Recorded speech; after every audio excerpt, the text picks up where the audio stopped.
ఈ వీడియో చూసిన ప్రతి ఒక్కరికి కన్నీటి చుక్క రాకుండా ఉంటే ఒక కామెంట్ చేయండి ఫ్రెండ్స్. ఈ మధ్య హల్చల్ చేస్తుంది ఇన్స్టాగ్రామ్లో, తెలుసు కదా. హరీష్ రాణా ఒక విద్యార్థి తన బిల్డింగ్ నుంచి కింద పడడం వల్ల తలకి బాగా గాయమై కోమలకు వెళ్ళడం జరిగింది. 12 ఏళ్ళుగా తల్లిదండ్రులు ఎంత హాస్పిటల్ తిప్పినా, ఎన్ని ప్రయోగాలు చేసినా కానీ తను లేవలేని స్థితిలో ఉన్నాడు, మాట్లాడని స్థితిలో ఉన్నాడు. ఆ విధంగా తల్లిదండ్రులు ఎంత పోరాడినా కానీ నయం కాలేదు. అప్పుడు ఆ తల్లిదండ్రులు తీసుకున్న నిర్ణయం ఏంటో తెలుసా?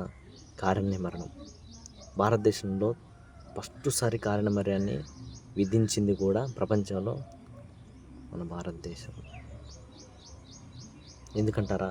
తల్లిదండ్రులు ఎంత చేసినా కానీ బతకని లేవని కొడుకుని చూసి, అలా చూసి తల్లిదండ్రులు ఎంత కుమిలిపోయి ఉంటారు. అలా చూసిన తల్లిదండ్రులు కోర్టుకి ఎక్కడం జరిగింది. కారణం మీద విధించాలని వెంటనే జస్టిస్ చంద్రచూడ్, తెలిసిందే కదా, కారణ మరణం విధించడానికి అనుమతించారు. అయితే ఢిల్లీలోని AIIMS అనే వైద్యులు తనకి కారణ మరణి, తన లైఫ్ని తీసివేయడం జరిగింది. నేనేమంటానంటే, మీరు జాగ్రత్తగా ఉండండి. నువ్వు బయటికి వెళ్ళారంటే మీ ఫ్యామిలీ ఉందని గుర్తించండి. మీరు చూసారు కదా వీడియో. ఆ వీడియోలో ఒక వైద్యురాలు మమ్మల్ని క్షమించు, అందరినీ క్షమించు అంటూ తీసిన వీడియో అందరినీ బాధపెట్టింది.